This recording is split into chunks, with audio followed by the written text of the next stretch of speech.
Nos decía, estábamos en la página 58,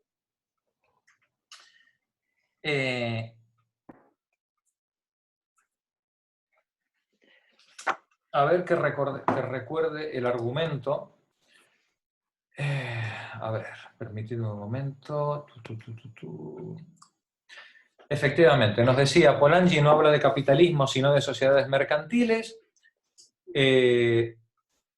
pero como el capitalismo es un caso particular, hemos visto, el capitalismo es un caso particular de sociedad mercantil con una economía de mercado, el análisis que hace Polanyi de las crisis derivadas de la mercantilización ficticia es comparable al análisis que hace Marx de la caída tendencial de la tasa de beneficio. Solo que en el caso de Polanyi, la causa de la crisis es externa, es una contradicción que deriva del choque entre el mercado y la mercantilización de sus condiciones de posibilidad, y en el caso de Marx, la crisis es interna, producida por el propio desarrollo, el choque de las necesidades individuales de los capitalistas con las necesidades colectivas del capital. En uno es exógeno y en el otro es endógeno. Creo que nos habíamos quedado ahí. Y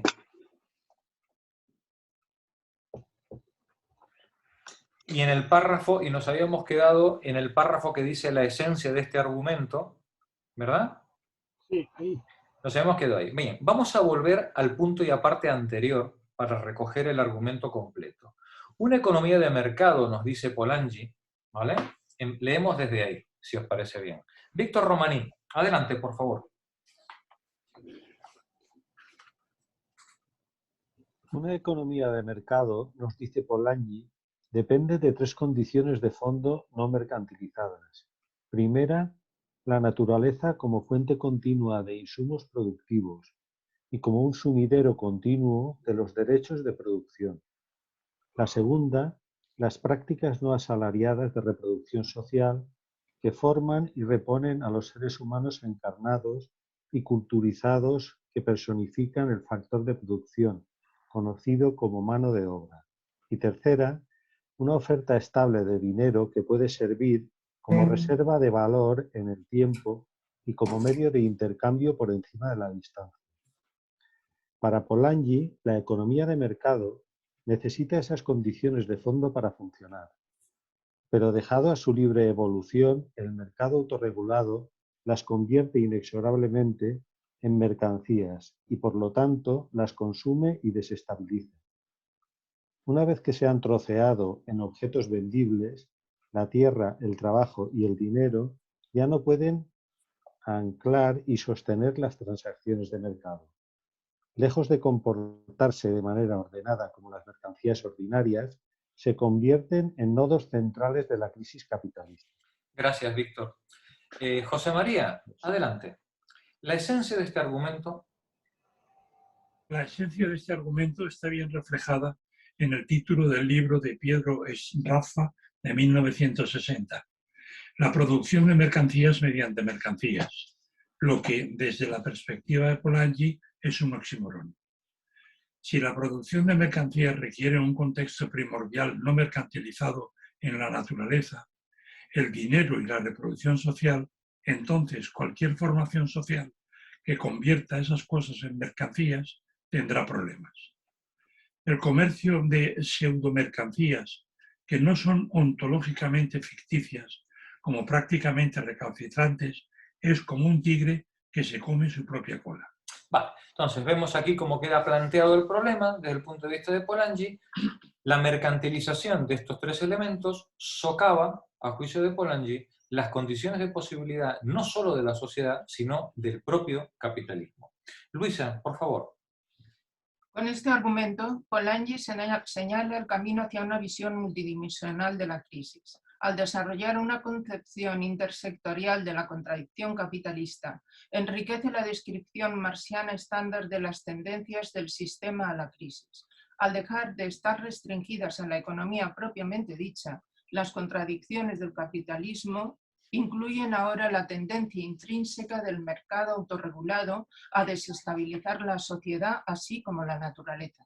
En efecto, Polanyi identifica tres contradicciones del capitalismo: la ecológica, la social y la financiera, cada una de las cuales sustenta una dimensión de crisis. Cada contradicción se refiere a una condición necesaria de la producción que la economía capitalista necesita y tiende a erosionar simultáneamente.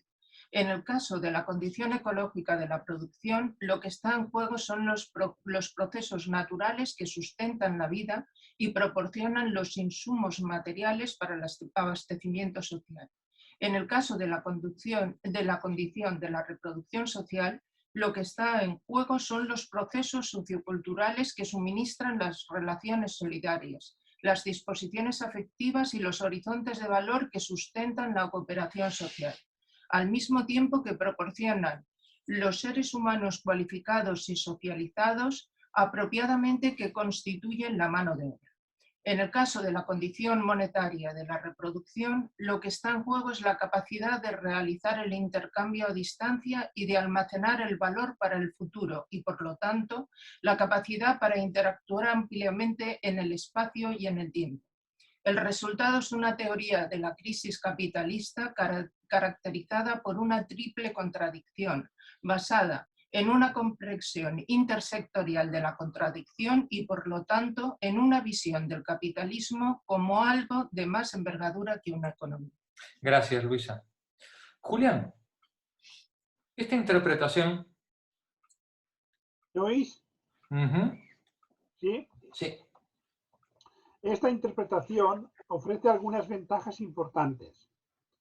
Evitando el economicismo, proyecta la degradación ecológica y la dislocación social como expresiones no accidentales de contradicciones profundamente arraigadas. Ya no son expresiones epifenoménicas de disfunciones económicas reales, sino que constituyen en sí y por sí dimensiones sistémicas de la crisis capitalista. Con la mercantilización ficticia, en consecuencia, Polanyi sentó las bases conceptuales para una teoría multidimensional de la crisis capitalista, al tiempo que señalaba el camino hacia una comprensión más amplia del capitalismo que incluye no solo la economía propiamente dicha, sino también las condiciones primordiales previas que la hacen posible. Gracias, Julián. Monse, continúa tú. Sigo, no estoy diciendo ni pío porque creo que todo esto ya lo hemos analizado perfectamente. Si hay dudas, este es el momento, ¿vale? Ya habéis visto todo lo que dio de sí la pregunta de Eva y de Sara la semana pasada. Así que, adelante, Monse. Sin embargo, sería un error concluir que Polanyi refuta a Marx. La presencia de contradicciones entre dominios o ámbitos no refuta la idea de que el subsistema económico del capitalismo propiamente dicho alberga también contradicciones internas. Detente un momentito, Monse. ¿Veis? Nos dice Fraser. Esto no quiere decir que o Polanyi tiene razón o Marx tiene razón. No, están hablando de cosas diferentes, ¿vale? Marx está hablando de contradicciones internas y Polanyi está hablando de contradicciones externas entre el modo de producción y sus condiciones de posibilidad, ¿vale? Adelante, Monse. Esa idea capta una característica importante de un orden social sujeto a repetidas depresiones económicas y cracks financieros. Si no se tiene en cuenta la tendencia del sistema a acumular capital en exceso dando lugar a una demanda insuficiente, nos será difícil entender el colapso del sistema financiero mundial de 2007-2008. Por suerte, no tenemos que abandonar la perspectiva de Marx para dejar espacio a la de Polanyi. Es perfectamente posible combinar la visión intraeconómica de la contradicción sistémica del primer Karl con la visión intersectorial del segundo. Lejos de ser mutuamente excluyentes, las dos concepciones son en principio complementarias. A ese respecto, en consecuencia, dos CARs son mejor que uno. Solo necesitamos descubrir la mejor manera de integrarlos, cuestión a la que volveré en la tercera parte de mi argumentación. Gracias, Monse. Pilar, continúa tú, por favor. Hay que decir, sin embargo, que Marx ofrece algo ausente en la obra de Polanyi. En concreto, el concepto del capital como valor que se autoexpande. Sin esa noción no tendríamos forma de entender por qué los mercados autorregulados se abren camino hacia franjas cada vez mayores de la vida social. Tampoco podríamos entender qué es lo que impulsa el sistema en cuanto tal, llevándolo a una expansión ilimitada y con ello a desestabilizar las propias condiciones primordiales que lo hacen posible. Si seguimos a Polanyi eludiendo el concepto de capital, en suma perderemos de vista un motor importante de la propia dinámica de crisis que él observa tan perspicazmente. En este punto, el Karl del siglo XIX va por delante del Karl del siglo XX. Yo creo que aquí creo que es injusta. Yo sostengo, como dice Amalio, que Polanyi viene detrás de Marx, y lógicamente pues Polanyi ha leído a Lenin, ha leído a Engels y ha leído a Marx, ¿no? Es decir, y si no los ha leído, da igual, forma parte de una tradición en la que ha heredado una concepción. Yo creo que yo no creo que Polanyi ignorara el análisis del capital de Marx, lo dudo, francamente, lo dudo muchísimo. Pero está claro que no habla de ello, y no habla porque lo da por supuesto. Da por supuesto que los problemas que genera la oferta y la demanda en una sociedad de mercado son consecuencia de la competencia entre capitalistas y por tanto asume completamente el análisis previo del capital, ¿vale? Continúa, por favor, Mercedes. Adelante. También hay que decir finalmente que Polanyi no logra desarrollar todo el potencial de su modelo intersectorial de la triple contradicción de la crisis capitalista. Ese modelo se basa, como señalé anteriormente, en una visión ampliada del capitalismo que incluye no solo la economía propiamente dicha, sino también las propias condiciones primordiales que la hacen posible. En consecuencia, reclama una explicación de la estructura social del capitalismo y de las divisiones institucionales que constituyen su especificidad como orden social. Pero Polanyi no proporciona tal explicación, recurriendo en cambio a una fórmula binaria simple que opone economía a sociedad. Esa formulación dualista es problemática como concepto a nivel de acción, como explicaré en el siguiente paso de mi argumentación, pero también es inadecuada desde una perspectiva estructural, como voy a esclarecer ahora. Nos dice Fraser, desde el punto de vista de la acción política, esta manera de plantear el problema de Polanyi es enriquecedora, pero no es suficiente. Necesitamos un aparato más fino para analizar la sociedad contemporánea. Paco, vamos a verlo. El problema es que la categoría de sociedad de Polanyi es como una caja negra.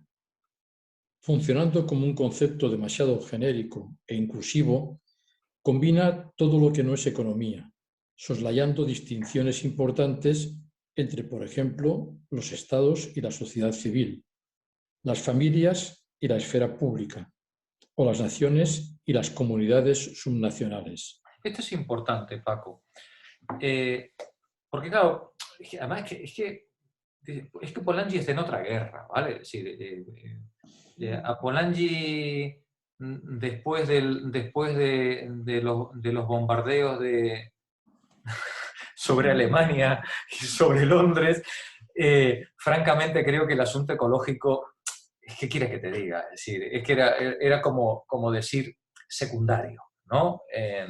Ante los problemas que se estaban viviendo en ese momento. Y luego recordemos que él está dando clases, este libro es el resultado de las clases, ante una escuela de adultos de la formación sindical, ¿no? Es decir, entonces, bueno, pues oye, se profundiza lo que se pueda profundizar.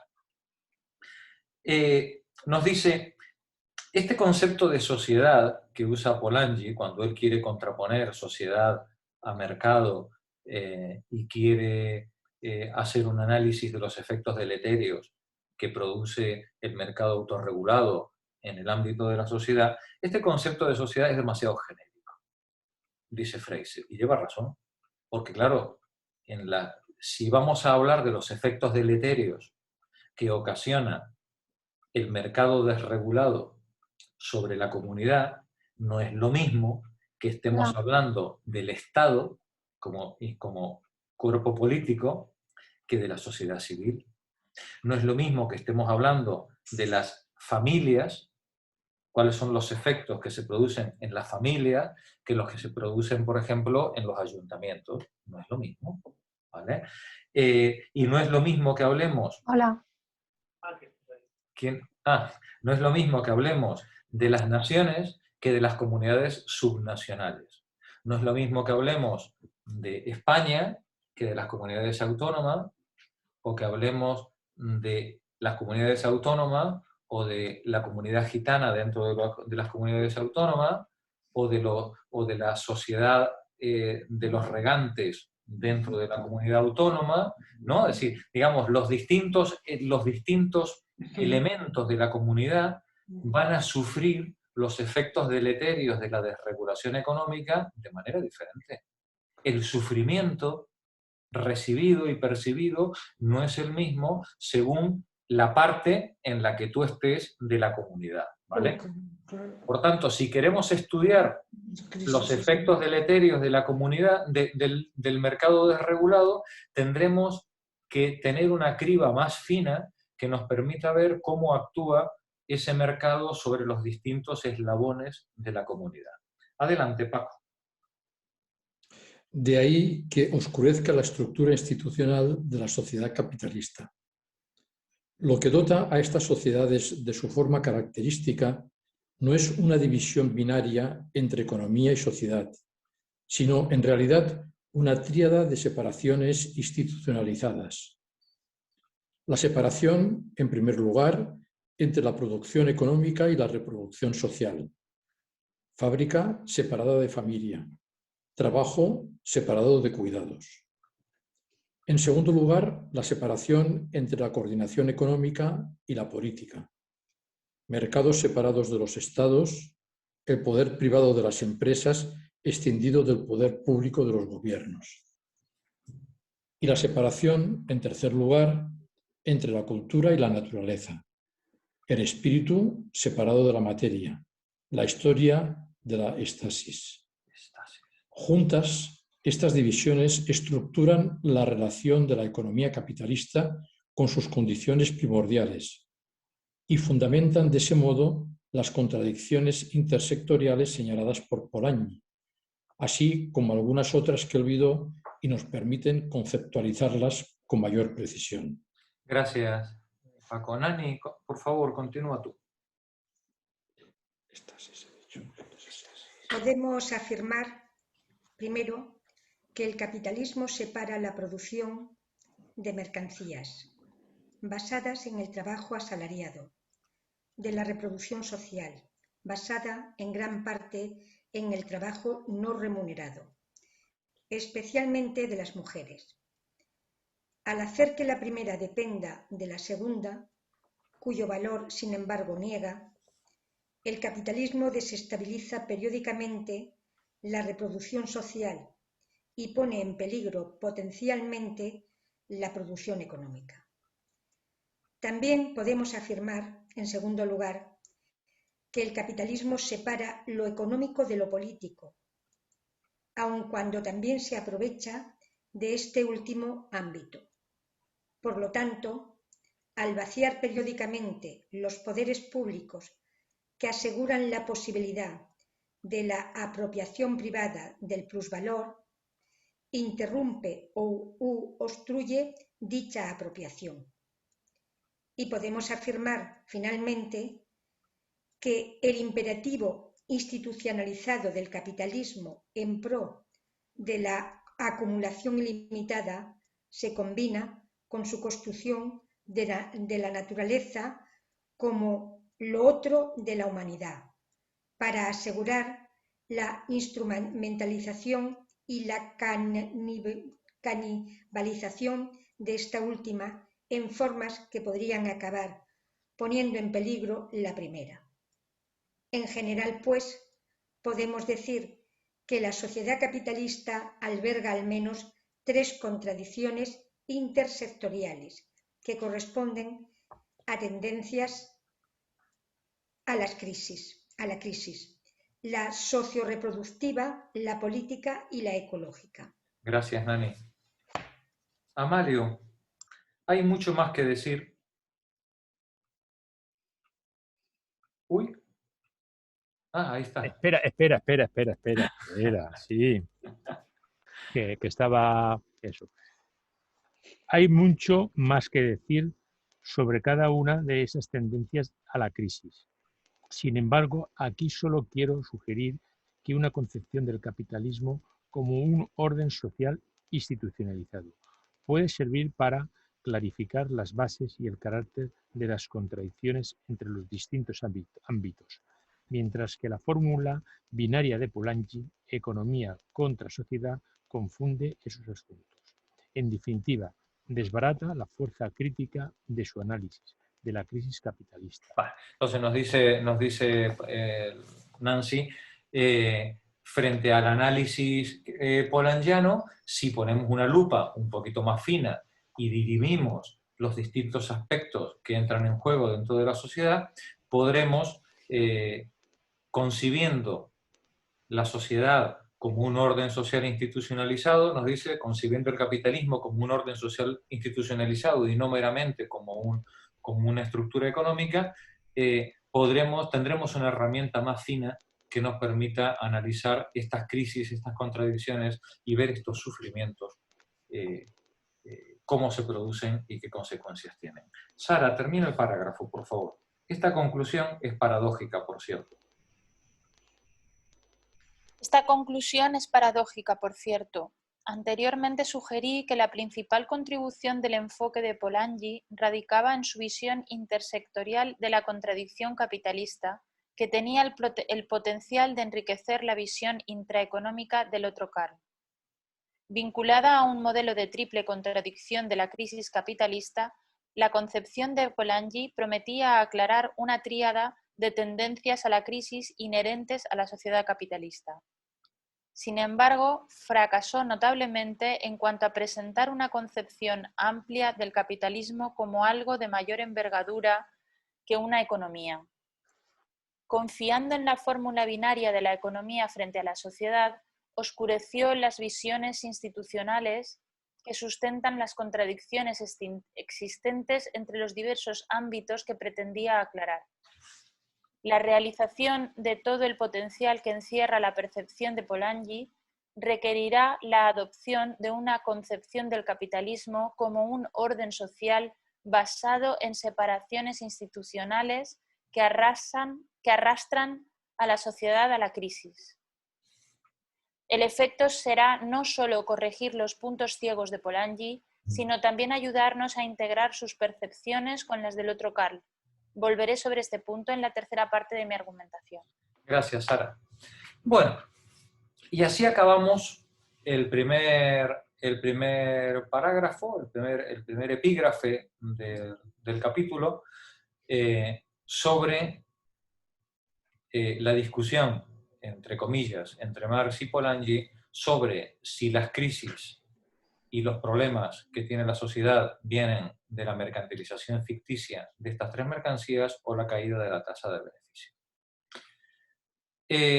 Y acabamos de ver pues, que ambos puntos de vista son necesarios para poder tener una visión ampliada de los males que nos aquejan.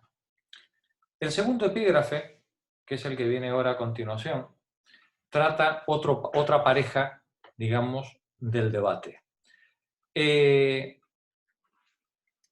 La salida, la acción, la praxis política consiste en esos contramovimientos que plantea Polanyi, o esos contramovimientos no son más que otra manera de llamar lucha de clases al enfrentamiento entre los distintos intereses entre poseedores y desposeídos. ¿De qué estamos hablando?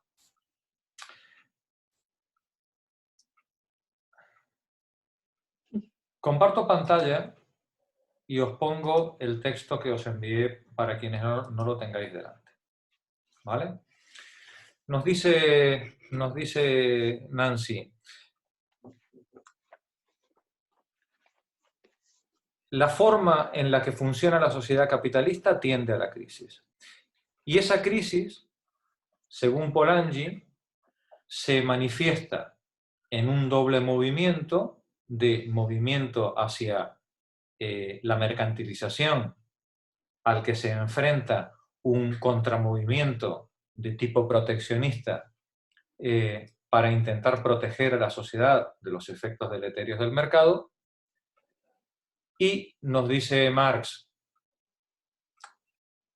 los efectos del mercado y del desarrollo de la sociedad capitalista, la crisis se expresa en una lucha de clases entre los poseedores de los medios de producción y de subsistencia y los desposeídos. Yo siempre, cuando alguien me pregunta que si eres de clase media o eres de clase trabajadora, os doy pistas para los que tengáis dudas. La respuesta es muy sencilla. ¿Tenéis que trabajar para vivir? Pues clase obrera. Clase obrera, ¿vale? Aún cuando no ¿Vives trabajas. de rentas? Clase alta. ¿Vives de rentas? Ya estás en otro nivel, ¿vale? Sí, pero todo el que tenga que trabajar para vivir, queridas amigas, es doblemente libre, ¿vale? En términos de Marx. Perdonad, pero creo que eso se podría matizar mucho, ¿eh? Porque... A ver, Eva, matiza. No, me refiero a que, bueno, se puede tener que vivir para trabajar, pero no es lo mismo... Trabajar para vivir, ¿no? No, quiero decir que no es... O sea, las condiciones de base pueden ser muy diferentes. No es lo mismo tener que trabajar, pues, de estos que van con la bici de globo. Supongo que en Valencia también tenéis esta cosa. ¿Sabes? O sea, de estos falsos autónomos que van con la bici, que hacen repartos y tal. No sé si me oís. Sí. Quiero decir que, bueno, sí, a lo mejor, o sea, hay trabajos y trabajos. No es lo mismo ser yo qué sé, un alto funcionario o ¿sabes? O dar clases en la universidad unas horas. Bueno, por supuesto que es un trabajo y que exige preparación, pero no tienen ni el mismo prestigio social, por decirlo así, ni es el mismo tipo de trabajo. O sea, hay trabajos, que es lo que decís, ¿no? Que sí, que tú eres libre para trabajar 12 horas, para levantarte a las 4 de la mañana para tener que ir a hacer la limpieza, ¿no? O sea, por ejemplo, donde trabajo yo, pues están las señoras de la limpieza que van de 6 a 11, y a lo mejor vienen de, yo qué sé, de que Extra Radio de Barcelona, y luego hay investigadores que se supone que son la hostia, que yo no los veo nunca por allí, no se sabe nada, no se sabe bien lo que hacen, ¿no? Hay un poco, a eso me refiero, a que dentro de lo que es tener que vivir para trabajar, hay infinitos matices, claro. No, tener que trabajar para vivir. Ay, perdona, sí, lo he dicho, este lapsus es interesante también. Pero a eso me refiero, a que lo de la clase, lo de la clase hoy en día, bueno, tener que vivir para trabajar son cosas muy amplias, no sé. Te cuento, Eva.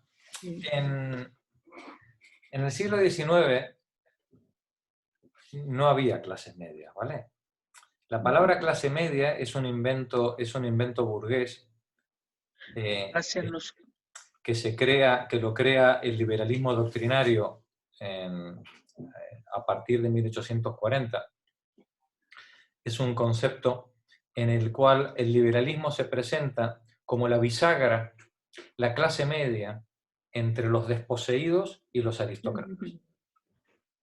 La clase media que tiene como fin, dado por nuestro Señor Jesucristo, en el designio de los tiempos, ¿no?, de servir de eslabón para sacar a todos esos pobres de la miseria y llevarles a la dignidad de la vida humana, para la que fuimos creados todos a imagen y semejanza de Dios, pero que en el camino se ve que se nos olvidó y entonces pues unos que se quedaron pues, hechos unos miserables.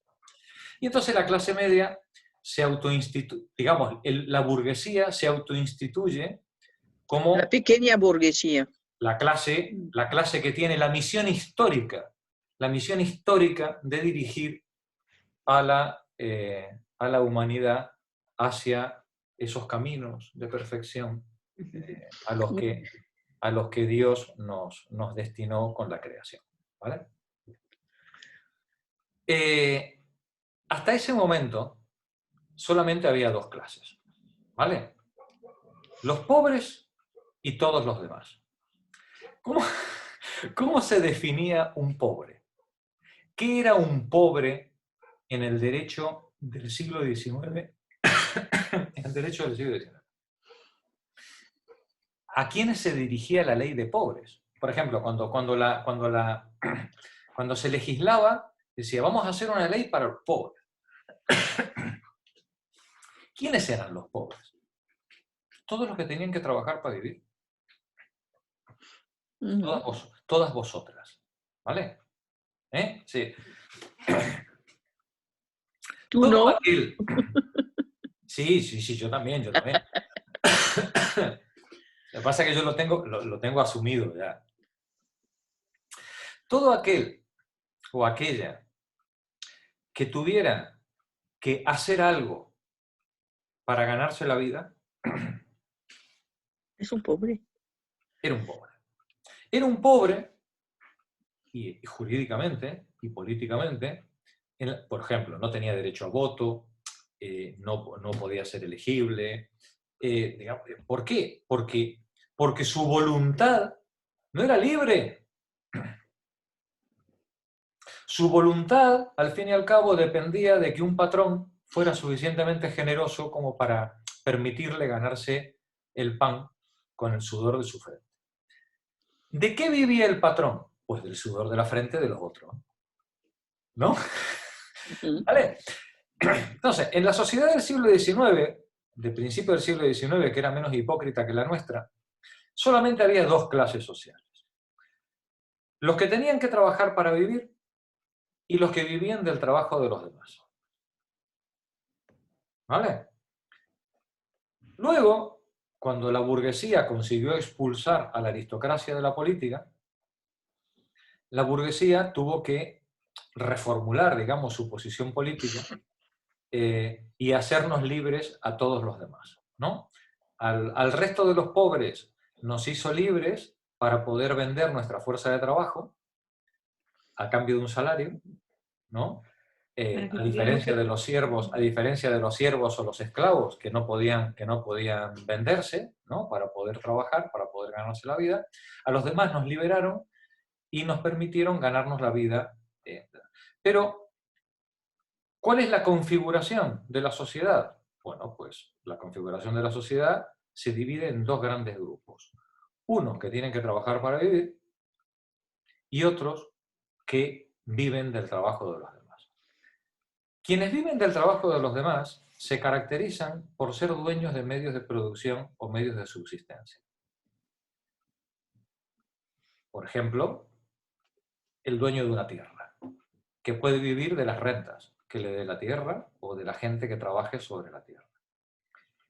Los que trabajan sobre la tierra, pobres. Su forma de vida, su mera existencia, depende de poder vender su tiempo al poseedor de los medios de subsistencia para, con una parte de su tiempo, producir lo que necesita para vivir, en forma de salario o en forma de producto, y con el resto de su tiempo paga el derecho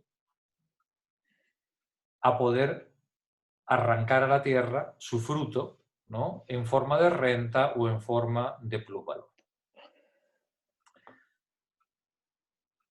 Es verdad que no es lo mismo el peón de un invernadero almeriense que una prostituta víctima de trata en un polígono industrial,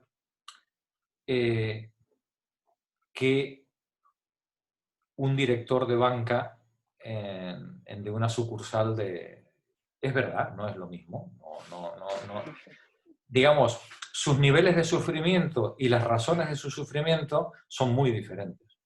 Pero la base es la misma. Pero hay un elemento que les une a todos. Y es que son doblemente libres. Ninguno de ellos puede permitirse no ir a trabajar el resto de su vida. Algunos sí. Alguno podrá. Los asalariados que ganan por encima del nivel de subsistencia, porque de una manera o de otra participan, colaboran o ayudan en la explotación de los otros. Son cadenas intermedias dentro de la cadena de explotación general. Son los capataces, los mandos intermedios, de los que todos, lamentablemente, de una manera o de otra formamos parte, y ayudamos a la extracción de plusvalor por parte de los demás. Pero de una manera o de otra, nos dice Marx, o eres medio de los dueños de subsistencia, o solamente aportas tu fuerza de trabajo. Si solo aportas tu fuerza de trabajo, trabajes o no, porque claro, una cosa es que tú seas dueño de tu fuerza de trabajo y otra es que alguien te contrate, ¿no? Es decir, que encima además te tienes que pegar bofetadas con otros desposeídos, ¿no?, para poder trabajar. Entonces lo que nos diría Marx es, y lo que nos diría Fraser es, construyamos esa teoría crítica que nos permita tomar conciencia de que aún en la diversidad de nuestra posición social y de nuestros sufrimientos, formamos todos parte de un mismo sector, los desposeídos. Unos más y otros menos. Unos más contentos y otros menos contentos. Unos sufriendo más y otros sufriendo menos. Unos colaborando en la explotación de otros y otros siendo víctimas de tal. Pero que de una manera o de otra, en el modo de producción capitalista, hay dos grandes grupos. Los que tienen los medios de producción en subsistencia y los que no lo tienen. La lucha de clases consiste en el enfrentamiento entre esos dos grupos. Polanyi nos va a decir, los contramovimientos vienen de los sufrimientos que se producen en las relaciones entre ambos grupos. La respuesta la veremos el miércoles que viene, después de la publicidad. Una pregunta, Jorge. ¿Dónde se sitúan las profesiones liberales? ¿El notario, el arquitecto? Clase obrera. Es clase obrera, pero bueno, no son dueños de medios de producción. Hoy es clase obrera. Lo que pasa que hace 50 años todavía formaban parte de la burguesía rentista, ¿no? Sí.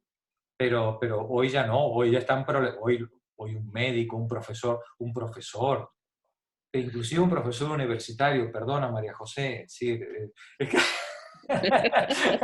Perdonad una cosa, pero yo me niego, lo siento, a considerar a Rajoy clase trabajadora. No, claro. Rajoy... Pero Eva, eso es como ese funcionario italiano que estuvo tantísimo tiempo sin ir a trabajar, que al final lo descubrieron después de 10 o 12 años. Claro. Fue, pues bueno, un privilegiado o un corrupto, llámalo como quieras. No, y luego... No, corrupto no obligatoriamente. Hay un concepto... Eva, ¿no ir a trabajar y cobrar no es ser corrupto? Pues bueno, ya me dirás que era ese... Es que ese señor italiano, ese funcionario italiano que no fue a trabajar en 10 años. La función pública está organizada de tal manera que hay gente en expectativa de puesto. Oye, yo durante 2 años como profesor suplente me quedé en mi casa y me pagaron. No es lo yo no soy corrupta, es que estaba organizado de tal manera... No, María, perdona, no es lo mismo. Yo no he querido decir eso. Yo quiero decir... Tiene el don, Nani, el capital tiene el don de enfrentarnos a los desposeídos. Y esta conversación es un ejemplo. ¿No? Qué bueno. María, en cuanto a las profesiones liberales de la cual pertenezco, soy claramente una autoexplotada. Yo esto ya lo tengo muy asumido. Y además autoexplotada con una A grande, porque aquí en este seminario además es necesario lo de la condición de género, porque también como abogadas tenemos en detrimento de los compañeros masculinos de género, pues tenemos otras cuestiones que tratar. Pero las profesiones liberales, efectivamente, nosotros ya hace mucho tiempo que pertenecemos a clases muy bajas de la consideración, aparte de la propia profesión que ya se ha percatado, se ha preocupado de... Y luego una cosa, compañeras, pensad en una cosa muy clara. Un general del ejército, un bancario, ¿no? Un empleado bancario, un ingeniero de una empresa constructora, el día que se van al paro, ese día más les vale tener ahorros, ¿eh? Porque como no tengan ahorros, lo van a pasar muy mal, ¿eh? ¿Por qué? Porque tienen que trabajar para vivir. Y o bien viven de lo que ahorraron, del tiempo de trabajo que acumularon en forma de ahorro antiguamente, o van a tener que seguir trabajando para vivir. Recordad el término cipayo, que se puso de moda en los años 60 para designar a las tropas coloniales, a las tropas hindúes que utilizaban los británicos para reprimir a los manifestantes indios en la India, ¿verdad? Uno puede ser un desposeído y formar parte del aparato represivo y de explotación del amo. El hecho de que uno tenga un buen sueldo no le hace que uno no sea un desposeído. Uno es un desposeído, lo que pasa es que hay represores, torturadores, que además son entusiastas, ¿no? ¿No? Esto es un fenómeno complejo, pero en última instancia, una teoría crítica nos tiene que permitir tomar conciencia de que con más entusiasmo o con menos entusiasmo, o eres dueño de los medios de producción o no, ¿vale? Sí. La conciencia de clase consiste justamente en tomar conciencia de que eres dueño o no de los medios de producción y de cuál es tu lugar. Otra cosa es que, tomando conciencia, luego tú decidas ser perro guardián, cipayo o torturador dentro del sistema de explotación, ¿no? Pero por lo menos toma conciencia, ¿no? Que sepas cuál es tu lugar. El tuyo es el de ser perro guardián, ole, ¿no? Pues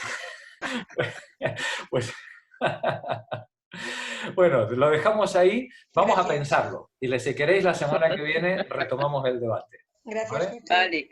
Buena semana. Buenas noches a todos. Adiós. Buenas noches. Hasta mañana. Hasta mañana, Marcita. Mañana. Adiós. Buenas noches. Adiós, Jorge.